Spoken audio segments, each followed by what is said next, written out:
자, 한 번 더 말해봅니다. 오늘 말씀의 제목을 다 같이 솔로몬의 기도에 응답하시는 하나님. 오늘 이 열왕기상 9장은 열왕기상 8장에서 이제 성전 낙성식을 끝낸 후에 솔로몬이 하나님 앞에 기도하잖아요. 하나님, 우리가 죄를 짓고 이 성전을 바라보거나 이 성전에 와서 기도하면 그 기도 들어 응답해 주세요. 이렇게 하면서 8장에서는 낙성식 다음에 하나님 앞에 그 성전 낙성식에서 간절한 마음으로 기도를 합니다. 그래서 드디어 9장에 와서 하나님이 이제 이 기도에 응답하는 그런 장면이 나옵니다. 먼저 이 성전 건축은 하나님의 소원이었고 솔로몬의 소원이었다. 열왕기상 9장 1절을 한번 떼어보세요. 성전 건축은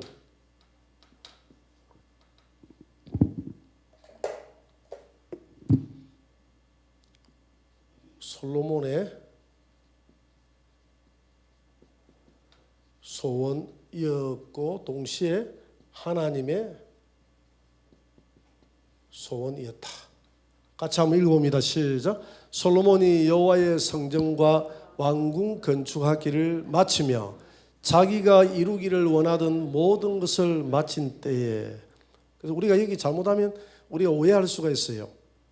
솔로몬이 자기가 이루기를 원했다. 자기가 이 성전 건축을 솔로몬이 화려하게 자기가 건축을 했다. 이렇게 우리가 오해하기 쉬운데 절대 그런 것은 아니에요. 이 성전 건축은 하나님이 솔로몬의 아버지 다윗에게 이렇게 건축하라고 지시한 대로, 다윗은 자기 때에 이 성전 건축을 못하고 솔로몬 때에 성전이 건축될 수 있도록 그걸 이양해서, 솔로몬은 아버지가 물려줬던 그 설계도면을 가지고 그대로 건축을 했다 이 말입니다. 그리고 다윗에게 건축한 것도 마찬가지예요. 다윗이 건축하고 싶어 한 게 아니라 하나님이 다윗의 마음속에 성전 건축을 할 수 있는 마음을 불어넣으셨고, 그리고 하나님이 이렇게 건축하라고 다윗에게 계시하셨다. 역대하 6장 4절을 한번 봅니다. 역대하 6장 4절 다 같이 한번 읽어볼까요? 왕이 이르되 이스라엘 하나님 여호와를 송축할지로다. 여호와께서 그의 입으로 내 아버지 다윗에게 말씀하신 것을 이제 그의 손으로 이루셨도다. 아멘. 아버지에게 말씀하신 것을 이뤘다 그랬죠, 그죠? 아버지에게 어떻게 이야기했느냐? 역대상 28장 19절을 한번 봅니다. 역대상 28장 19절 한번 떼어보세요. 다윗이 이르되 여호와의 손이 내게 임하여 이 모든 일의 설계를 그려 나에게 알려주셨느니라. 그러니까 이 성전 건축의 주체는 하나님이신 줄 믿습니다. 하나님이 설계도면을 다 그려서 다윗에게 알려줬고, 다윗은 성전 건축을 하려고 전부 재료라든지 모든 걸 준비를 다 했는데 하나님이 네 때는 전쟁한다고 너무 바빠서 성전 건축까지는 안 된다. 그러니까 네 아들 때에 전국이 평화로울 때에 그때의 성전 건축을 해라. 이렇게 해서 솔로몬이 아버지가 자기에게 유언으로 물려주셨던 그 설계도면을 가지고 그대로 성전 건축을 했다. 결코 솔로몬이 자기 욕망으로 성전 건축을 한 것은 아니다. 할렐루야. 무슨 말인지 알겠습니까? 그 다음에 두 번째로 하나님은 솔로몬의 기도에 조건을 달았다. 오늘 9장 2절에 보니까 여호와께서 전에 기브온에서 나타나신 같이 다시 솔로몬에게 나타나서 이제 말씀하지 않습니까? 하나님이 응답하는데, 두 번째로 하나님은 솔로몬의 기도에 조건을 달았다는 겁니다. 내가 응답은 하는데 솔로몬이 8장에서 기도하잖아요, 그죠? 7가지 기도 제목을 가지고 하나님, 우리가 뭐 적국에게 우리 죄 때문에 배에서 끌려가거든 거기에서 우리가 우리 죄를 회개하고 이 성전을 바라보고 기도하면 용서하시고 돌아오게 해주시고, 유행병이 나가지고 하면 이 성전에서 기도하고 이 성전을 바라보고 기도하면 유행병에서 우리를 건져주시고 등등 여러 가지 죄 때문에 우리가 하나님 앞에 징계를 받을 때에 이런 기도를 들어주시고 탕감해 주시고 우리 죄를 용서해 주시고 회복하게 해달라고 그렇게 기도의 제목을 올렸지 않습니까? 여기에 대해서 이제 하나님이 솔로몬에게 오늘 저녁 낙성식이 끝나고 기도 드렸던 것에 대한 응답으로 하나님이 말씀하시는데 뭐라고 말씀하시느냐 하면 열왕기상 9장 3절에 보세요. 열왕기상 9장 3절에 보니까 다 같이 시작. 여호와께서 그에게 이르시되 내 기도와 내가 내 앞에 간구한 바를 내가 들었은즉 나는 내가 건축한 이 성전을 거룩하게 구별하여 내 이름을 영원히 그곳에 두며 내 눈길과 내 마음이 항상 거기에 있으리니 내 이름을 하나님이 영원히 성전에 두겠다. 이 성전은 하나님의 이름이 있으니까 하나님의 그 이름은 문패인 줄 믿습니다. 그래서 이 성전은 누구의 집이라는 이야기입니까? 하나님의 집인 줄 믿습니다. 하나님의 이름이 영원히 거기에 있겠다는 겁니다. 하나님의 이름이 거기에 영원히 있겠다. 그 다음에 이제 3절에서 그렇게 말씀했고요. 오늘 4절부터 5절까지 한번 읽어보세요.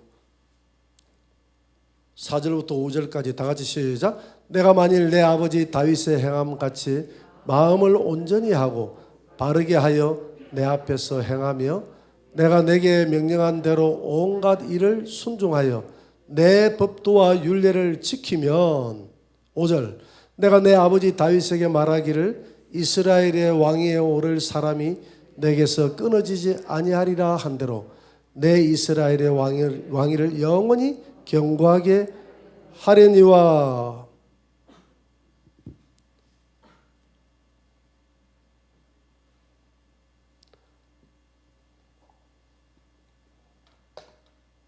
두 번째, 법도에 순종하면 내가 준 그 율례에 순종하면 영원한 복을 받을 것이요. 그렇죠, 그제? 그 다음에 불순종하면 징계를 받을 것이다. 어떤 징계? 이 성전을 허물어 떨어버리고 내 백성 이스라엘을 내가 징계할 것이다 라고 이야기합니다. 여러분 6절 한번 보세요. 6절 잘 순종하면 이제 4절부터 5절까지는 내 왕위를 영원히 견고하게 하겠다는 그런 복을 약속했지 않습니까? 반면에 같이 읽어봅니다. 만일 너희나 너희의 자손이 아주 돌아서서 나를 따르지 아니하면 내가 너희 앞에 둔 나의 계명과 법도를 지키지 아니하고 가서 다른 신을 섬겨 그것을 경배하면 내가 이스라엘을 내가 그들에게 준 땅에서 끊어버릴 것이요 내 이름을 위하여 내가 거룩하게 구별한 이 성전이라도 내 앞에서 던져버리리니 이스라엘은 모든 민족 가운데서 속담거리와 이야기거리가 될 것이다. 하나님의 법에 순종하면 복이요 불순종하면 재앙을 내리겠다는 그 하나님 말씀입니다. 여러분 우리 안에 있는 우리가 성전은 두 가지다 그랬잖아요. 오늘 우리가 하나님의 성전인 줄 믿습니다. 우리는 무슨 체교회라고 그랬죠? 예, 개체교회. 그 다음에 우리가 개체교회가 모여서 우리 하늘영광교회라는 이름으로 모인 이 연합체를 무슨 체교회라고 그랬죠? 연합체교회. 할렐루야. 내가 답을 다 알려주고 나는 개체교회요. 그럼 오늘 교회는 이 건물이 아니라 우리 개인이 교회다. 또 우리가 이 모임, 이 하늘영광교회라는 이 교회가 예배당은 왜 이게 중요하냐면 우리가 이 하늘영광교회라는 이곳에 우리의 이름을 두고 모였기 때문에 주님의 이름을 두고 모였기 때문에 중요하다 이 말입니다. 이해가 되죠? 그래서 여러분들은 연합체 교회고 우리 개인적으로는 개체교회인데 개인적으로 우리 개체교회도 우리가 잘 관리를 해야 되고 할렐루야. 우리가 개체교회를 잘 관리하고 우리 안을 거룩하게 우리가 관리를 하고 하나님의 법도대로 살면 하나님께서 우리와 우리의 자손들에게 복을 준다는 그 이야기 아닙니까? 우리의 교회를 우리가 잘 관리하지 못하고 우리가 살아가면 하나님께서 내가 내 이름을 둔 교회라도 회파할 수가 있고 내가 내 백성을 징계해서 버릴 수도 있다라고 하나님 이야기하지 않습니까? 그런데 이제 중요한 것은 이게 중요한 거예요. 사무엘하 7장 12절을 보세요. 솔로몬에게 뭐라고 이야기하냐면 영원히 징계할지라도 영원히 은총을 영원히 빼앗지는 않겠다. 지는 않겠다. 같이 읽어봅니다. 차서 내 조상들과 함께 누울 때에 내가 내 몸에서 날 내 씨를 내 뒤에 세워 그의 나라를 경고하게 하리라. 이제 지금 다윗에게 하는 말입니다. 네가 누울 때에 난 내 씨가 누구냐면 솔로몬이거든요. 솔로몬을 통해서 그의 나라를 경고하게 하리라. 그 다음에 13절 그는 내 이름을 위하여 솔로몬은 내 이름을 위하여 하나님의 집 성전을 건축하게 될 것이요. 그러니까 하나님이 지금 너 때는 성전 건축을 못한다 이 말 아닙니까? 솔로몬 때 성전을 건축하게 될 것이고 나는 그의 나라 왕위를 영원히 경고하게 하리라. 왕위를 어떻게 한다고요? 영원히 솔로몬의 왕권을 영원히 경고하게 하겠다고 그랬어요. 그는 내 이름을 위하여 집을 건축할 것이요 나는 그의 나라의 왕위를 영원히 경고하게 하리라. 14절 나는 그에게 아버지가 되고 그는 내게 아들이 되리니 그가 만일 죄를 범하면 내가 사람의 매와 인생의 채찍으로 징계하려니와. 여러분 우리가 하나님 앞에 잘못 살면 하나님이 저와 여러분들을 버리는 것이 아니라 우리를 징계할 줄 믿습니다. 징계한다 그랬어요. 이게 다른 거예요. 이게 사생자와 하나님의 자녀가 다른 것입니다. 15절 보세요. 내가 내 앞에서 물러나게 한 사울에게서 내 은총을 빼앗은 것처럼 그에게서 빼앗지는 아니하리라. 그런데 이 사울은 하나님의 은총을 빼앗아 가버렸어요. 이해가 됩니까? 하나님의 성령을 거두어 가버렸다 이 말입니다. 그래서 다윗이 기도할 때 그랬잖아요. 나를 왕자리에서 물러나게 하기 좋고 어떤 징계를 해도 좋은데 뭐만 거두어 가지 말라고 합니까? 성령이 머물러 있다는 것은 하나님의 은총을 영원히 빼앗지 않았다는 것이고 성령을 거두어 간다는 것은 하나님이 집 보따리를 사가지고 영원히 내하고 결비를 하겠다는 이 뜻이거든요. 사울은 영원히 버렸다 이 말이에요. 사울에게서 내 은총을 빼앗은 것처럼 이 솔로몬에게서는 솔로몬이 비록 잘못한다 할지라도 그 은총을 영원히 빼앗지는 아니하리라. 16절 내 집과 내 나라가 내 앞에서 영원히 보존되고 내 왕위가 영원히 경고하리라 하셨더라. 자 16절 그대로 보세요. 왜 사울은 하나님께서 은총을 빼앗아 갔는데 이 솔로몬에게는 왜 은총을 영원히 빼앗아 갈 수 없었을까요? 예, 다윗과의 언약 때문에 그래요. 다윗을 통해서 하나님이 누구를 약속하셨습니까? 예수 그리스도를 약속하셨어요. 그리고 다윗아 예수 그리스도를 통해서 네 왕권을 영원히 하리라 이 말이거든요. 그런데 솔로몬을 패해버리면 지금 다윗의 왕권 다음에 이제 솔로몬을 통해서 예수님이 태어나야 되잖아요. 그런데 사울처럼 솔로몬이 범죄한다고 해서 패해버리면 예수 그리스도가 올 수가 없잖아요. 그래서 다윗하고의 그 언약 때문에 다윗의 후손인 솔로몬과 솔로몬의 그 후손을 통해서 누가 나와야 되기 때문에 예수 그리스도가 와야 되기 때문에 비록 징계는 할지라도 언약을 사울처럼 영원히 폐하지는 않을 것이다 이 말입니다. 그래서 성경의 역사는 성경의 기록은 지난번에 그랬잖아요. 예수 그리스도를 통해서 죄인들을 구원해 나가는 역사를 기록한 것이 성경이다 그랬잖아요. 그죠? 그렇기 때문에 예수 그리스도가 탄생하는 이 족보를 유지하는 것이 대단히 중요한 것입니다. 그런데 마귀는 이 족보를 끊으려고 엄청나게 믿음의 선진들을 유혹하고 미혹해서 넘어뜨리고 했지만 하나님은 결코 그 언약을 하나님은 한번 언약을 폐기할 수가 없기 때문에 비록 잘못한다 할지라도 징계했지만 버리지는 않았다. 17절 한번 떼어보세요. 17절 사무엘하 7장 17절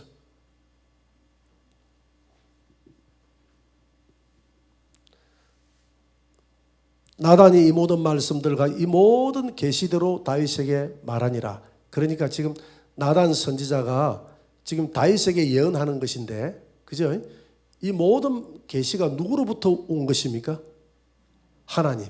계시니까 하나님으로부터 온 거 아닙니까? 그 하나님께서 다윗에게 약속을 했어요. 너의 후손들을 통해서 너의 왕권이 다윗의 왕권이 영원하게 될 것이다. 다윗의 왕권이 영원하지 않았잖아요. 그죠? 나중에 가가지고 나라가 없어지고 왕이 끊어져 버렸지 않습니까? 누구를 통해서 영원해졌습니까? 예수 그리스도. 그래서 하나님께서 지금 이 나단 선자를 통해서 다윗의 집에 지금 예언하지 않습니까? 예언했던 그것이 지금 이스라엘의 육의 왕권이 영원하다는 그 말이 아니라 영적 하나님의 나라의 왕권이 영원할 것이다. 이스라엘의 육의 나라가 영원할 것이라는 말이 아니라 영적 새 이스라엘을 다스려가는 이스라엘 그 예수 그리스도를 통해서 이루는, 우리는 영적 새 이스라엘인 줄 믿습니다. 그 예수 그리스도를 통해서 이루어지는 그 앞으로 천연왕국에서 이루어지는 그 나라가 영원할 것이다. 이렇게 지금 주님이 약속하고 있는 거예요. 이해가 되죠? 그래서 우리가 다윗을 통해서 영원하다고 했는데 다윗 왕이 영원하지 못했는데 이거 그러면 하나님께서 실수한 거 아니야? 이렇게 생각하면 안 된다 이 말입니다. 그것은 영적 나라를 이야기한 거예요. 장차 이 말, 신약 시대의 이 말, 예수 그리스도를 통해서 이루어질 영적 새 이스라엘의 그 나라가 천연왕국에서 영원토록 이어지고, 또 천연왕국뿐만이 아니라 저 하나님의 영원한 나라에까지 영원히 이루어질 것이다라는 것을 이 다윗의 그 후손된 이스라엘 나라를 두고 한 말입니다. 자, 그런데 오늘 이렇게 이제 솔로몬에게 하나님이 응답했지 않습니까? 기도에 응답하는데, 자, 솔로몬아, 그래 알았다. 내 이름을 네가 만든 그 성전에 내 이름을 영원히 두겠다. 이 말은 내가 영원히 그곳에 함께 하겠다는 거 아닙니까? 이것은 하나님의 엄청난 축복이죠, 그죠? 축복인데, 그러나 너가 내 법도에 잘 순종하면 복을 받을 것이고, 법도에 순종하지 못하면 내가 이 성전을 해파해 버리고 이 백성을 버릴 수도 있다는 것을 너는 알아라. 그렇지만은 솔로몬에게 주신 이 은총은 영원히 사울 가문처럼 패하지는 않는다. 왜 그러냐? 다윗과의 언약을 이루어야 되기 때문에. 다윗과의 언약이 뭡니까? 다윗아, 너의 후손을 통해서 왕위가 영원할 것이다. 그 다윗의 후손 누구를 통해서 영원할 것이라고 했죠? 예수 그리스도를 통해서. 자, 그런데 오늘 솔로몬이 초창기에는 이제 하나님 말씀을 잘 듣고 뭐든지 이제 처음에는 좋은 마음을 가지잖아요, 그죠? 처음에는 좋은 마음을 가졌는데 솔로몬이 실수한 게 있습니다. 네 번째 보면 솔로몬의 실수입니다.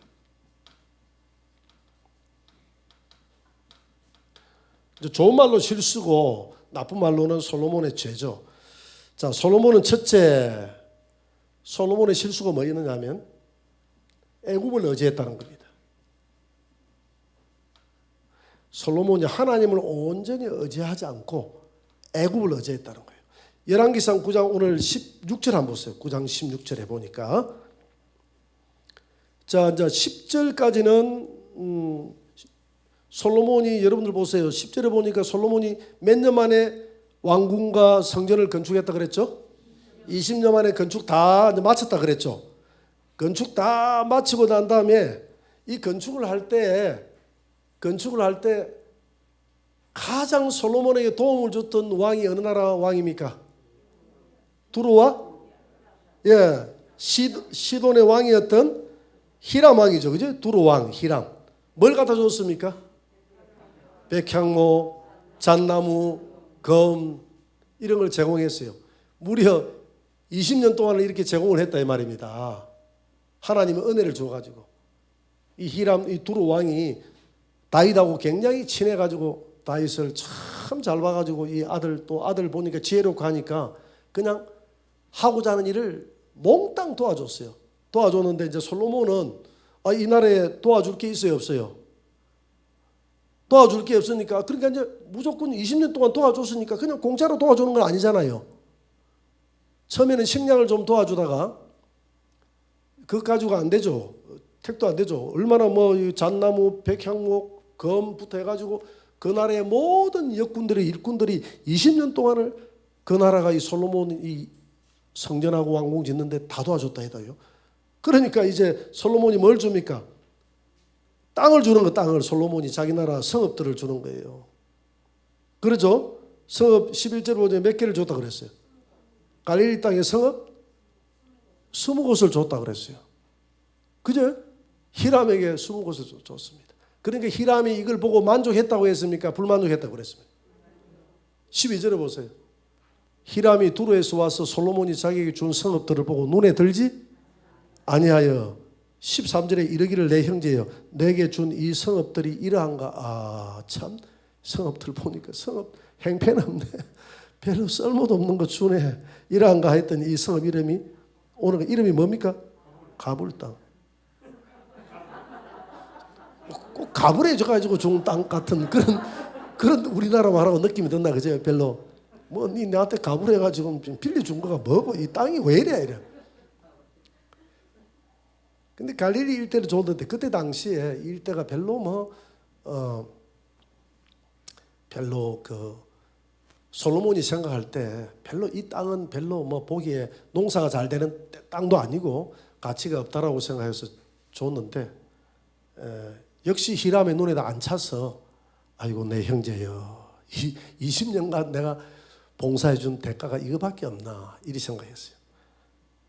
여러분 몽골이 몽골에서 러시아로 넘어가면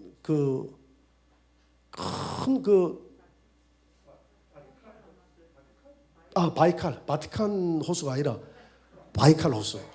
바이칼 호수. 그래도 힌트를 줘서 감사합니다. 바티칸 호수이라니까 내가 바이칼 호수 생각이 났다. 그 바이칼 호수가 몽골 그거였거든요. 그 근처에 가면 몽골 사람들이 러시아 땅인데 몽골 사람들이 많이 삽니다. 제가 갔다 왔거든요. 근데 바이칼 호수가 과거에 이 중국이 몽골을 잡아먹었지 않습니까? 내몽골이다 있는데 내몽골 그 좋은 땅은 중국이 다 가져가고 몽골 사람들은 왜 몽골 아무 쓸모없는 땅이라가 쫓아보낸 곳이 지금 몽골이거든요. 근데 실제적으로 지금 왜 몽골이라고 쫓겨난 그곳에 완전히 세계 5대 부정 국가로서 그 안에 어마어마한 석유하고 자원이 그 안에 다 들어 있습니다. 그때 모르고 쫓아보냈어요. 쫓아냈는데 그래서 러시아가 몽골에 점령을 해가지고 중국으로부터 러시아가 점령하면서 도와줬습니다. 몽골을. 그런데 이제 러시아가 이제 공산화가 끝나고 하면서 러시아가 다 철수를 했거든요. 몇 년도에 철수를 했는데 1990년도에 철수를 하게 됩니다. 그때 1990년도에 우리나라에서 첫 선교사가 그곳에 몽골에 들어가게 돼요. 그러면서 몽골이 이제 민주화된 그런 국가로 이제 민주주의 국가가 들어서게 되고 그동안은 러시아가 이제 몽골의 지배에서 도와줬어. 그래 러시아에게 우리를 중국으로부터 이나마 도와줘서 고맙다고 여러분들이 지켜줘서 고맙다고 해가지고 몽골이 러시아의 그 고마움을 표시한 땅이 무슨 호수? 바이칼 호수였다 이 말입니다. 그때 땅은 그 큰 호수 덩어리가 무슨 필요하겠어요? 안 하겠어요? 그때 당시에는 필요가 없었습니다. 주고 나니까 지금 와가지고 엄청난 이게 바이칼 호수 주변에 석유부터 시작해서 세계 관광 자원으로부터 시작해서 몽골이 지금 배탈이 나서 지금도 약을 먹어도 배가 안 난답니다. 지금 괜히 그때 몽골 줬어. 아니 몽골 준 게 아니라 바이칼 호수를 준 거예요. 알래스카도 마찬가지잖아요, 그죠? 근데 이때 지금 이것도 마찬가지입니다. 이 히람 왕이 이 땅을 줬는데 이 솔로몬 왕으로부터 이 땅을 얻었는데 사실 솔로몬 왕은 이 땅을 히람 왕에게 주면 됩니까 안 됩니까? 안 돼요. 이 땅은 하나님이 절대 이 가나안 땅은 이 토질이 비록 척박한다 할지라도 이곳은 하나님이 주신 땅입니다. 할렐루야. 하나님이 주신 땅이기 때문에 이곳은 무엇이 흐르는 땅입니까? 젖과 꿀이 흐르는 땅이에요. 젖과 꿀이 흐른다는 건 실제 젖과 꿀이 흐른다는 말이 아니라 하나님의 언약의 말씀이 젖과 꿀 아닙니까? 이 언약의 땅인데 솔로몬이 지금 실수하는 거예요. 이 하나님이 주신 그 언약의 땅이라는 것에 대해서 그걸 가볍게 생각하는 거예요. 그리고 솔로몬은 애굽을 의지했다라고 했는데 오늘 16절 다시 한번 봅니다. 9장 16절을 한번 보세요. 전에 애굽 왕 바로가 올라와서 게셀을 탈취하여 불사르고 성읍에 사는 가나안 사람을 죽이고 그 성읍을 자기 딸 솔로몬의 아내에게 예물을 주었더니, 자 보세요. 이 애굽 왕 바로가 자기 딸을 누구의 사이로 줬습니까? 누구의 아내로 줬습니까? 솔로몬의 아내로 줬잖아요. 그죠? 솔로몬의 아내를 줬는데 참 지금으로서는 상상이 안 돼요. 상상이 안 돼요. 솔로몬의 아내를 줬는데 아버지가 이 바로 공주, 그러니까 바로 공주의 아버지가 바로가 올라와 가지고 솔로몬이 살고 있는 그 근처 옆에 그 가나안 땅을 친 거예요. 솔로몬이 다 점령하지 못했던 땅을 쳐가지고 다 쳐가지고 그 땅을 확보하고 난 다음에 따라 이뤄봐라. 자, 요것은 네 결혼 적은 못이다. 가져가라. 이래가 줬다 이 말입니다. 그게 말이 됩니까? 힘을 빼앗아가지고 그렇게 줬어요. 여기에 문제가 있는 거예요. 솔로몬은 이런 것을 노리고 자기 애굽의 이 바로 왕의 딸을 정략적으로 자기의 부인으로 삼았다 이 말입니다. 당시에 애굽은 세계적인 강대국이었거든요. 지금은 뭐 저 이집트가 약한 나라지만은 과거에는 그러지 않았어요. 세계적인 바벨론이다 하면 지금 이라크 아닙니까? 이라크하고 당시에 요 애굽하고는 아주 그 세계적인 그 양대 강국이었습니다. 마치 지금으로 이야기하면 중국과 저 미국처럼 이렇게 강대국이었어요.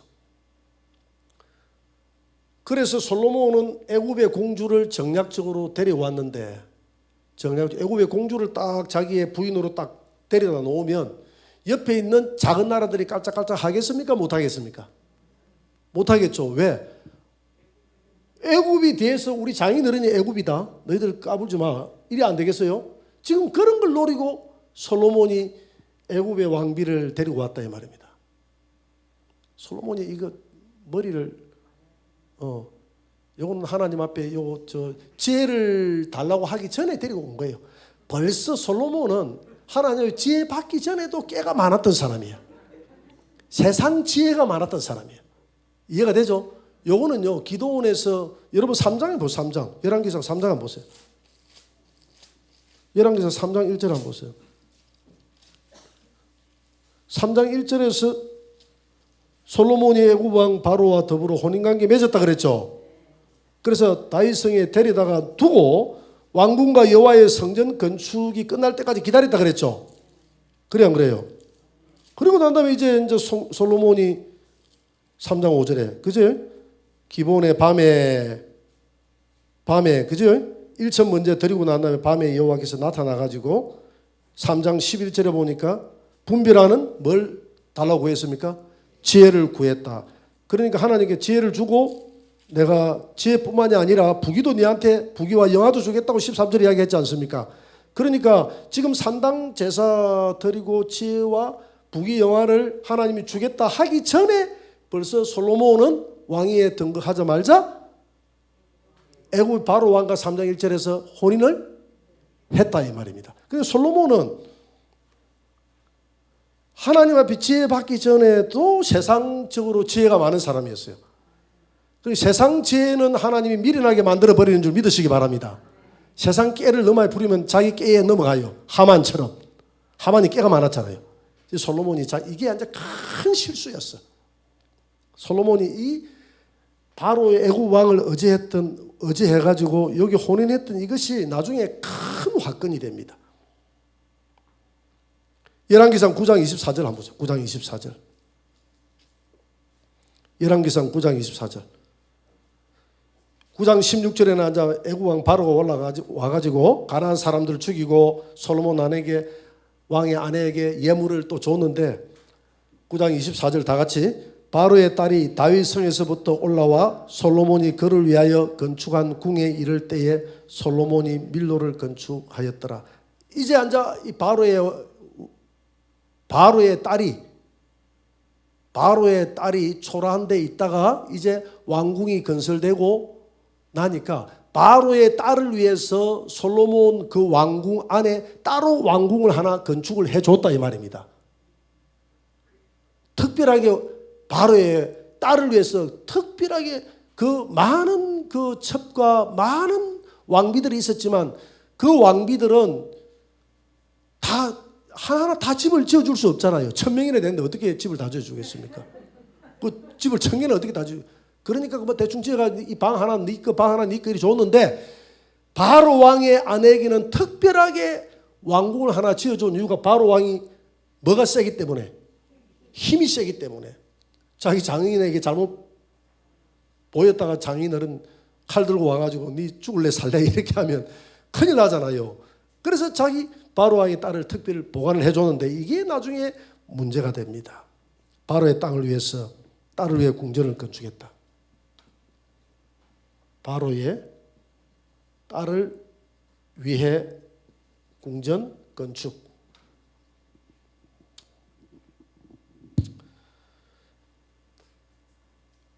자, 오늘 우리가 9장을 읽었는데 여러분들이 11장을 한번 넘어가 보세요. 11장을 넘어가면 11장 1절에 보니까 이제 앉아 정략 결혼을 계속하죠.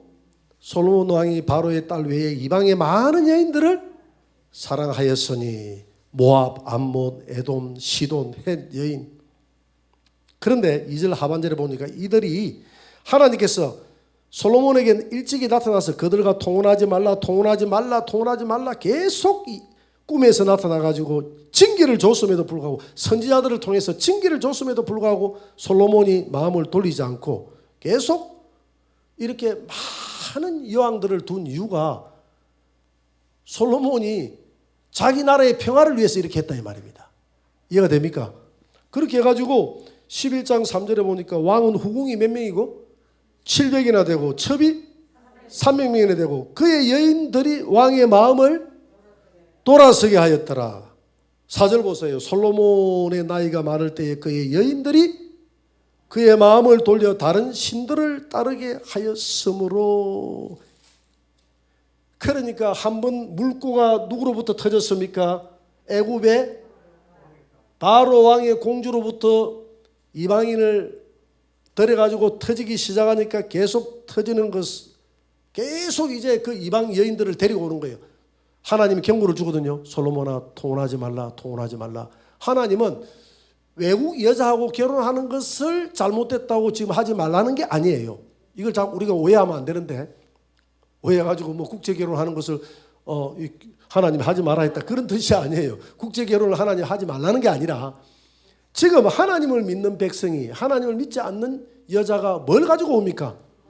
우상을 가지고 오기 때문에 언젠가 이 우상 숭배를 하고 그 왕국에서 지금 우상 숭배를 하고 있잖아요. 이 왕국에는 성전도 있고 하나님이 거룩하게 하나님을 경배하는 하나님의 나라의 이 왕국의 모형이거든요. 하늘나라의 예루살렘 왕국의 모형이 이 땅의 이스라엘 나라의 예루살렘 왕국 아닙니까? 그래요, 안 그래요? 그렇다고 하면 거기에 우상들이 들어가면 됩니까, 안 됩니까? 안 되는데 이 애굽의 여자가 여기 들어와서 하나님을 잘 섬겼다면 문제가 없어요. 왜냐하면 솔로몬의 기도 중에서 이방인들도 하나님을 알게 해달라고 기도했잖아요. 그러면 문제가 없는데 이들이 하나님이 이들의 마음을 보니까 전혀 하나님을 믿을 마음이 없어. 왜냐하면 애굽의 이 여자는 당시는 신과 신의 전쟁이었기 때문에 이스라엘보다 애굽이 더 힘이 셌잖아요. 그러면 이 여자의 마음속에는 우리 신이 너희들 신보다도 더 세다고 생각하는 거예요. 그렇기 때문에 너희들의 과거에 너희들의 여호와가 우리의 속국이 됐지 않느냐, 우리 신이 힘이 더 세다 이리 생각을 하기 때문에 자기의 신을 버리지 않는 겁니다. 이해가 되죠? 그렇게 했고 주변에 있는 여러 가지 여기 모압이라든지 이런 나라들도 다 자기 나라의 그 신들에 대한 자부심이 대단하거든요. 가지고 와서 그걸 분양하고 지내니까 온 나라가 나중에 가가지고 아합 시대에 가가지고 온 나라가 여호와도 섬기지만은 전부 우상으로 완전 다 뒤집혀져 버리지 않습니까? 여기서부터 솔로몬에서부터 이렇게 출발하는 거. 하나의 그 잘못된 그 여자를 데리고 오면서 우상을 데려오는 것이 이게 이렇게 커질 줄 몰랐어요. 그래서 우리가 그 차별금지법이라는 그 금지법을 우리가 반대를 하니까 교회에서 많은 사람들은 오해를 합니다. 왜 교회는 차별하지 말자고 하는데 그건 교회가 나서서 해야 될 일 아닙니까? 차별하지 말자는 것은 그건 하나님이 우리에게 말씀하는 거예요. 차별하지 말고 이 땅에 그리스도 안에서는 모든 사람들, 오늘 야고보서에서 이야기했잖아요. 교회 안에 차별하지 말고 그리스도 안에서 다 동일하게 우리가 한 형제다. 이게 기독교의 가르침인데 왜 교회에서는 차별금지법을 그렇게 반대합니까? 차별금지법을 반대하는 것이 아니라 차별금지법 안에 독소조항이 들어가 있는데 그 독소조항을 아무리 빼라고 해도 안 빼는 거예요. 그래서 차별금지법을 그 만든 목적 자체가 뭐냐면 동성애자들을 합법화시키기 위해서 그 차별금지법이 만들어졌기 때문에 그러면 차별금지법을 법제화한다고 하면 기독교에서 요구하는 그 동성애 그 자들 그 법만 빼주면 되잖아요. 그래요, 안 그래요?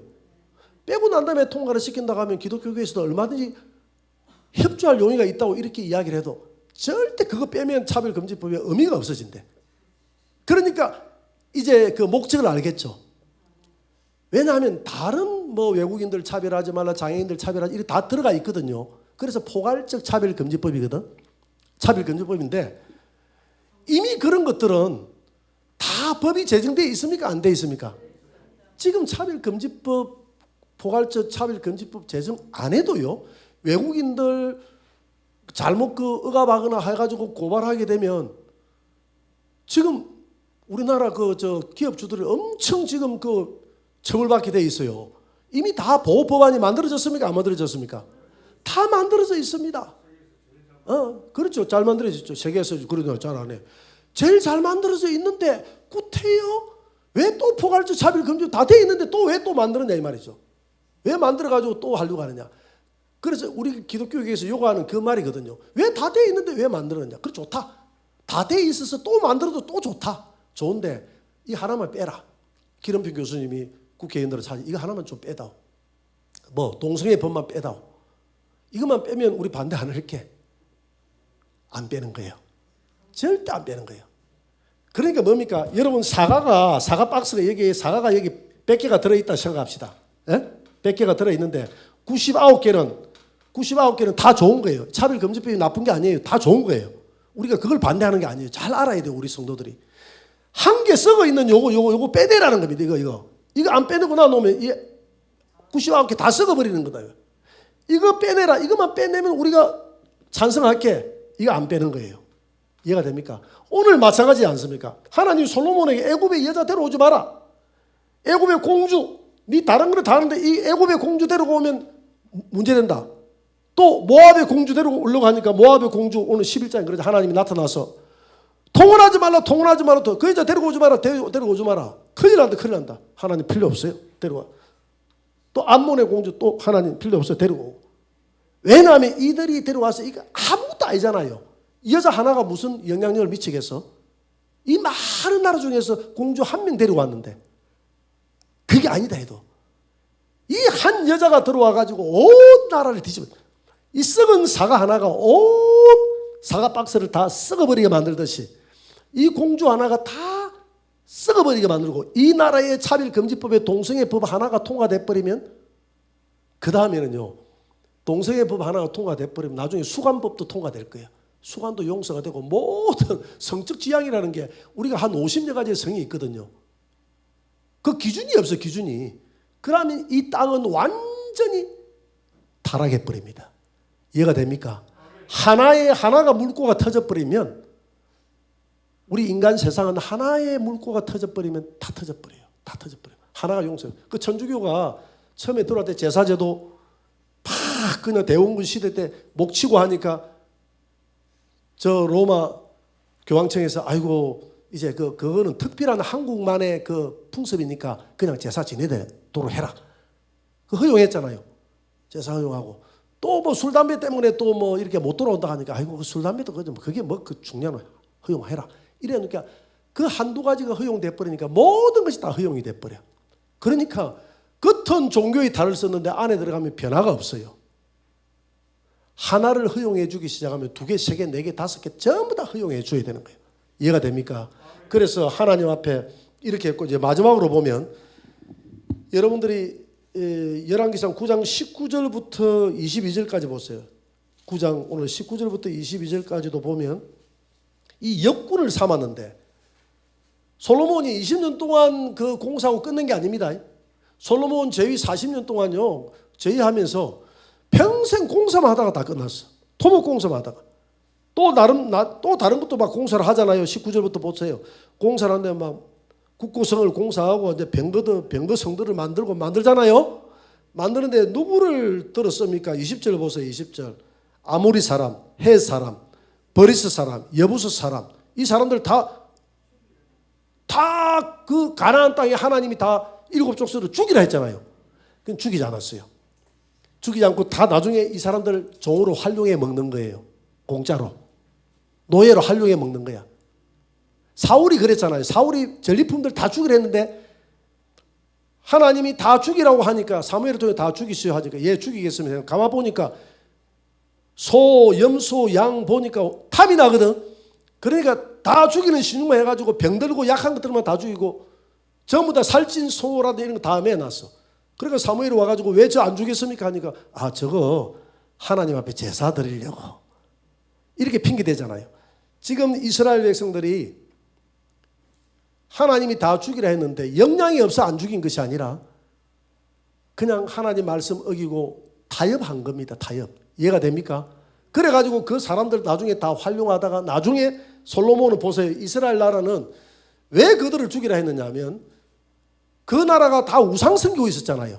그러니까 너희들의 나라는 절대 우상하고 하나님의 백성은 섞여서는 된다 안 된다? 안 된다. 이 왕궁 안에 애굽의 공주가 왕궁을 지어가지고 이 땅의 예루살렘 성 아닙니까? 이 예루살렘 성은 하늘나라 예루살렘 성의 모형인데 애굽의 공주의 왕궁이 여기 들어오면 됩니까? 안 됩니까? 애굽의 공주의 왕궁은 이 가정한 거잖아요. 가정한 것이 들어오면 안 돼요. 그래서 요한계시록 21장 27절 한번 보세요. 마지막 이것만 한번 보고 마치도록 하겠습니다. 다 같이. 무엇이든지 속된 것이나 가정한 일 또는 거짓말하는 자는 결코 그리로 들어가지 못하되 오직 어린 양의 생명책에 기록된 자들만 들어가리라. 하나님 나라 예루살렘 성을 말하거든요. 예루살렘 성 안에는 가정한 일, 가정한 것 이런 것도 못 들어간다 그랬어요. 그런데 이 땅의 예루살렘 성은 하늘나라의 예루살렘 성의 뭐라고요? 모형인데, 가정한 이 애굽의 나라의 공주가 우상을 가지고 들어갔습니까? 안 들어갔습니까? 들어갔죠. 그 다음에 모압 나라의 공주가 우상 가지고 들어갔어요? 안 들어갔어요? 1000여 명이나 되는 여자들이 다 우상 가지고 다 들어가가지고 여기 우상 바닥이 돼버렸어요.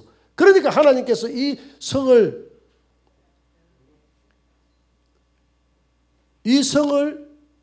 용서 안 하겠죠. 그래서 하나님께서 무슨 계를 줬습니까? 징계를 줬죠. 하나님께서 징계를 주지 않습니까? 버리지는 않겠다 하지만은, 버리지는 않는데 징계를 줘가지고 나중에 하나님께서 남북으로 나눠게 하잖아요. 남북으로 나눠진 것도, 우리 대한민국이 남북으로 나눠진 것도 하나님의 사랑의 징계인 줄 믿으시기 바랍니다. 하나님이 정신 차리라고 남북으로 나누고, 그래도 정신을 못 차리니까 저 바벨론의 포로가 되어가게 하고, 이게 다 하나님의 사랑의 채찍이거든요. 그래서 하나님이 오늘 이걸 통해서 기도에 응답하시는 하나님인데, 응답은 했는데 절대 뭐냐면 하나님은 내 법도에 순종해서 우상을 섬기지 말고 그들과 섞이지 말라는 게, 그게 성경은, 하나님의 백성은, 성경은 하나입니다. 섞이지 말라는 하나님의 백성은. 그래서 요한계시록 17장 18장에 보니까 교회가 섞여가지고 음녀 바벨론 교회를 하나님이 멸하고 19장에서 재림하잖아요. 그래서 오늘 우리는 이 말씀을 통해서 우리 안을 돌아봐야 됩니다. 내가 하나님을 의지한다 하면서 오늘 솔로몬처럼 바로 세상 권력을 내가 의지하는 것은 없는지. 우리가 세상 일을 하다 보면 많이 의지하잖아요. 그죠? 세상을 내가 너무 의지하지는 하는 것은 아닌지 돌아보고 늘 우리의 중심이 살아계신 우리 예수님만 의지해야 될 줄 믿습니다. 예수님만 의지하고, 또 우리 안에 잘못된 모든 사상들이 들어와서는 안 돼요. 섞여서는 안 돼요. 오직 예수 그리스도의 십자가와 부활의 복음만 사랑하시는 저와 여러분들이 되시기를 주의 이름으로 축원합니다.